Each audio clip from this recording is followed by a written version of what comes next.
नमस्कार, मेरा नाम सुनीता अरोड़ा है।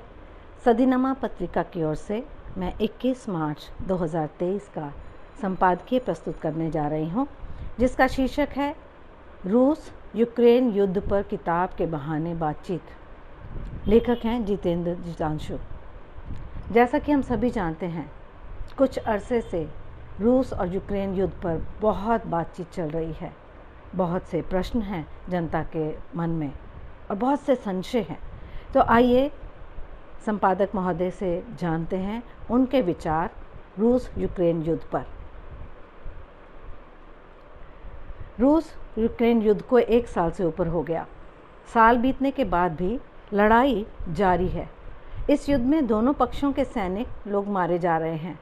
ऐसे समय में रूस और यूक्रेन युद्ध को समझने के लिए हिंदी में लिखी किताबें हिंदी पाठक पढ़ना चाह रहे हैं, लेकिन हमारे साहित्यकारों ने इस पर कलम अभी तक कम चलाई है। विश्व पुस्तक मेले में भी यूक्रेन पर ज़्यादा पुस्तकें बिकती नहीं दिखीं। ऐसे समय में लोग कोलकाता के मानव प्रकाशन ने अपने सामने की श्रृंखला में पहली पुस्तक प्रकाशित की है, जिसका नाम है रूस यूक्रेन युद्ध 2022। लेखक हैं डॉक्टर अवधेश प्रसाद सिंह। यह पुस्तक उस जगह को भरने की कोशिश है जहां हमारा पाठक विषय जानना चाहता है। पुस्तक का 19 मार्च को लोकार्पण हुआ है। इस पुस्तक के आमुख में युद्ध पर पड़ताल की रूपरेखा लिखी गई है।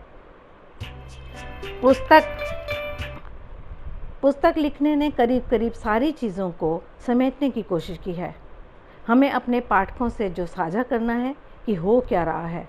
हम सिर्फ इतना ही जानते थे कि रूस से अलग हुए गणराज्यों में यूक्रेन भी था। पुस्तक को पढ़कर हम समझ पाएंगे कि इस युद्ध का दुनिया पर क्या प्रभाव पड़ रहा है, दुनिया किस तरफ जा रही है। युद्ध तो यह सोचकर शुरू किया गया था कि कुछ घंटों, दिनों या महीनों में जीत लिया जाएगा, लेकिन ऐसा हो नहीं सका। टाइम मैगजीन में छपे एक इंटरव्यू में ब्राज़ील के पूर्व राष्ट्रपति इनासियो लुला डी सिल्वा ने इस युद्ध पर जो शंका व्यक्त की, वह सच साबित संख्या हो रही है।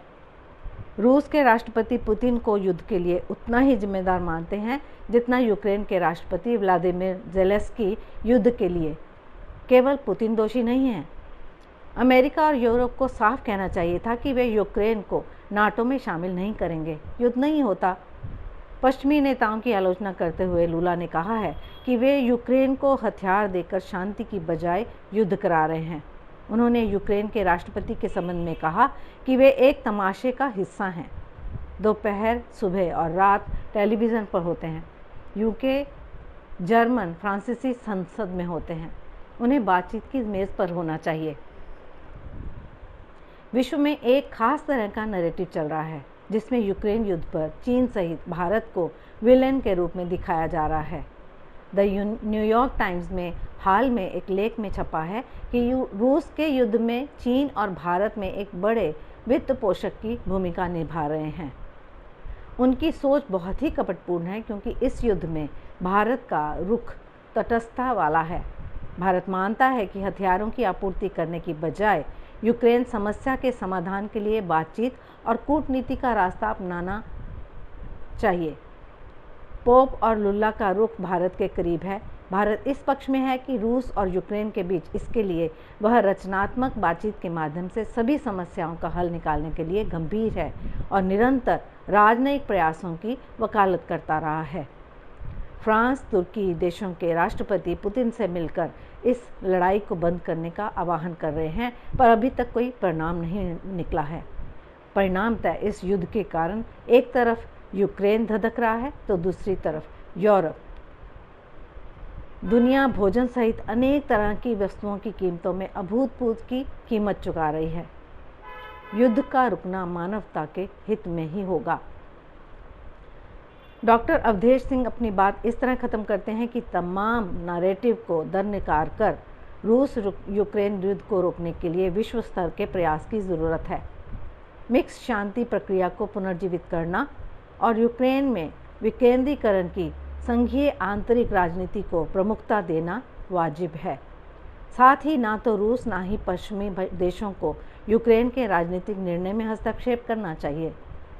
पश्चिमी देशों द्वारा आगे बढ़कर दोनों पक्षों को फिर से बातचीत शुरू करने और अपनी प्रतिबद्धताओं पर खरा उतरने के लिए प्रेरित किया जाना चाहिए।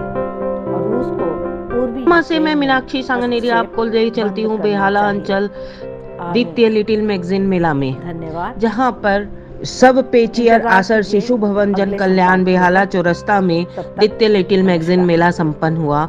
इस मेले को संपन्न करने में प्रसून्न दास और पार्थो मुखर्जी की अहम भूमिका रही। यह मेला कार्यशाला के साथ संपन्न किया गया, जहाँ पर बच्चों को ये शिक्षा दी गई कि बच्चे कैसे जो देगा आ ई और इन सब चीजों का प्रयोग करने के साथ उन्हें ये भी बताया गया कि समय के साथ हम कितने कितने तत्वों के साथ जुड़ते हैं और कहाँ संस्कृत भाषा के साथ कहाँ कौन सी भाषा जुड़ती है, बंगला में क्या शब्द आते हैं, उन सारे की कार्यशाला की गई।